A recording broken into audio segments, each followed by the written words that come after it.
Alright, this is day 5, check-in on the sabbatical. I've had a really good day. The fact that I was able to stay in the same spot for 2 days has really helped tremendously. Yesterday I did Mount Rushmore and Crazy Horse.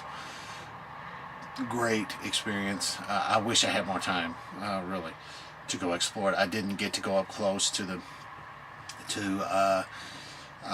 Crazy Horse because there's a bus tour and I didn't get to go to that. But today I got up, and because I had done that yesterday before I went to bed, or before the day was over, I was able to get up today and hightail it out to the Badlands.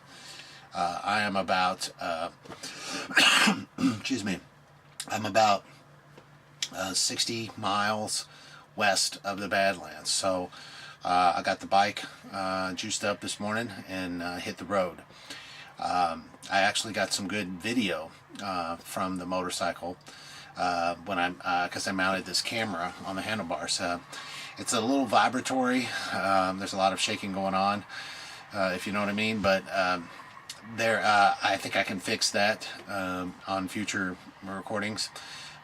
This camera has an image stabilization feature that will smooth all that stuff out. So I'm hoping that next time I'll remember to engage that, to set that up. Plus, some of the color didn't turn out right. I did get some video riding through the Badlands, and I'll post that as well. It's a little blurry, a little shaky, and the color is not exactly right. I had the camera set on this funky mode called landscape, so that it would take wide, vast landscape pictures and try to enhance the blues in the blue sky and the reds in the sun. So I get funky colors. I'm not pleased with the way that came out. I'll post it anyway. It's interesting. Unfortunately, I did not clean the windscreen on the motorcycle before I started filming, and there's a lot of bugs on my screen, and you can see them in the video. All in all, it was kind of funny. It was an experimental trip to see what it would, what I really needed to do before I got to Yellowstone, to make sure that I'm prepared. I've got some of the bugs worked out on filming while I'm riding. So sound, all you can hear is the engine, the twittering of a 3-cylinder 1050cc motor that is on my motorcycle. So that was about all you could hear. But the experience was I could still. I mean, you get the gist of it. You can feel what it's like to ride through the Badlands. It's a beautiful place, very, very quiet and peaceful. When I stopped the bike and got off with the video camera, I've got some video that is it's really, really quiet and just almost deafening. You can hear, your just the wind blowing, and that was a moving experience for me, just to have that kind of quietness and peacefulness. I hadn't expected that to that degree, and it was just, I really wanted to hang out a long time, and I really feel sad because I couldn't, because there's a part of me that really needed to be there for some reason, to sort of clear my head. And it was difficult to take it all in. There was so much to absorb while I was there, just the vastness of it, and it was just, the whole experience was just about time to me. It was about the time it took to carve out the Badlands, the erosion that has taken place, and just, it was, nothing was moving there, but it was changing. It's always been changing, and the wall of the Badlands recedes a little bit each year due to erosion. So I just thought that was meaningful to me for some reason, and I thought it was really cool just to be there. It was a 35-mile loop, scenic loop through there. Lots of families, a lot of retirees, a lot of foreigners. I met a guy from British Columbia who was riding a Triumph Tiger, of all things. You rarely see other riders who own a Triumph Tiger. He owned a 2006, and he was fully outfitted. He was traveling by bike. He wasn't camping somewhere and then getting on the bike and riding. He was living on his bike, and I've done that before, and I know what that's like. I've taken several trips that way. I enjoy it. It's rougher now than it used to be, and that's something that I've I'm okay with taking a camper along. I kind of like the creature comforts. So I sped out there all the way to the Badlands, and then it was threatening rain all day, but I never got wet, and so I feel like that was a bit of a blessing. It was cloudy, it was cool, cooler than the 93 that was forecasted. So all in all, it was a great weather and great experience. I'm really happy with the day I've had today. Unfortunately, I have to leave tomorrow and pack up and head to Yellowstone, which I'm excited about as well. But I just wish I had an infinite amount of time, and I do. I could stay here longer and delay my trip to Yellowstone. The whole trip I've only planned to be gone for 20 days, but I have a total of 5 weeks of my sabbatical, and I may need to slow down a little bit and spend more time in each place. That might be beneficial to me emotionally and spiritually, for that matter. I just need to kind of take it in more and not try to rush through it. So far, I've been rushing to get here, and now that I'm here, I don't want to leave. So, but I have a lot of flexibility. I have enough food stored on this camper to last for 3 months, so I could be gone that long. The travel is the only thing that really costs. But that's a fixed cost at this point. It will take X number of miles to get home. So staying longer in any one place is not really going to cost me anything. Camping is cheap. I'm getting 50% discounts on campsites because I'm a member of Passport America, which is a great organization.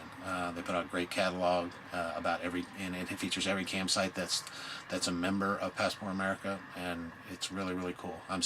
So far I've stayed at only Passport America campgrounds, and it's really cool.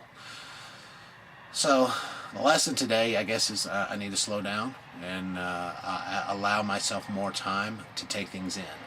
I hate to commit to staying longer in one place than I have on my itinerary. Once you make a plan, I become the hostage to that plan, because I think that's I'm only successful if I can work the plan, because what they say, either plan your work or plan to fail. Work your plan or plan to work. So. I'm not sure what that last bit meant, but we can edit that out. So I really wish I could stay longer here. It's beautiful. I really enjoy this area, and I'm really pleased with how this day went. So that's it. So I'll pull up stakes tomorrow and head to Yellowstone, and the next stop will be Yellowstone Inn RV Park. It's just outside the park.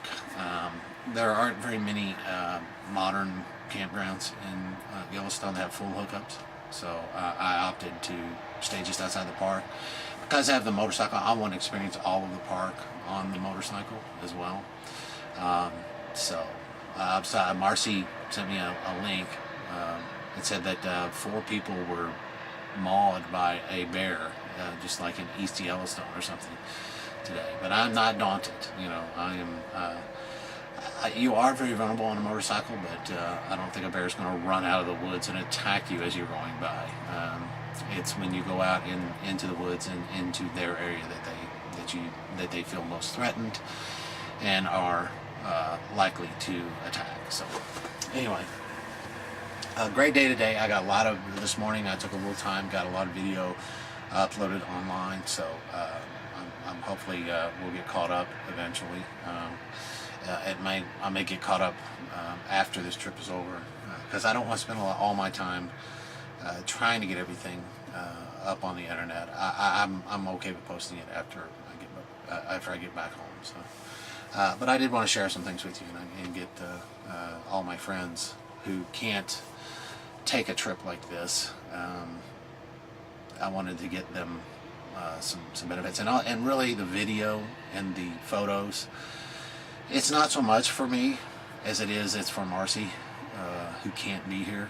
She couldn't spend this whole time with me.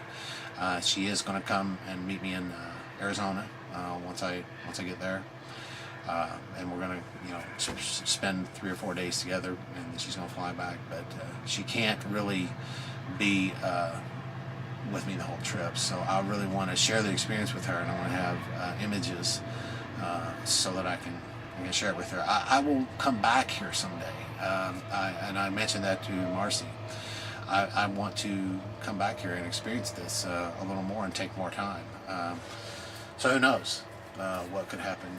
But it's having time, to take and go and see the things you want to see. Well, I don't want to get platonic or anything, but it's to me, there's just not enough time. We spend all our lives working and not enjoying life, and then what has life meant? I'm really glad I have this opportunity. I would love to have this opportunity more than every 7 years. But as it is, I am fortunate to have it right now. I really was looking forward to taking a sabbatical, and thanks to Patrick Sheen and all of the executive team at Accent FX for honoring the time that I put in at Accent and allowing me to do this with 5 weeks instead of 3. The actual sabbatical was 3 weeks with Accent FX, but they agreed to let me take some PTO or paid time off in addition to the 3 weeks. So I am scheduled to be back at work on September 16th. So I have time, and that's what it's all about. That's what this trip is about. It's about taking time to see the world and enjoy and marvel at all the things that are there. And so far, I'm just having a blessed time. I can't explain, really put into words how much joy this brings me. So. Thanks for all the people who are checking Facebook, who are commenting on my photos and liking my photos. I really appreciate that. I'm sorry you all can't be here to share this, but hopefully you can experience it vicariously. And I'll be able to share that with all the people who meant so much to me. So. Anyway, I'm going to get, before I get sentimental, I'm going to end this day and go to bed. Get some rest, and tomorrow set out for Yellowstone. And I will be leaving South Dakota pretty quick. I'm on the very eastern side, the western side of South Dakota, so it won't be long and I'll be at Yellowstone. So next check-in will be Yellowstone National Park, one of the top wonders of the world, if you ask me. So we'll see how it goes. And that's it for tonight, and I'll check in tomorrow.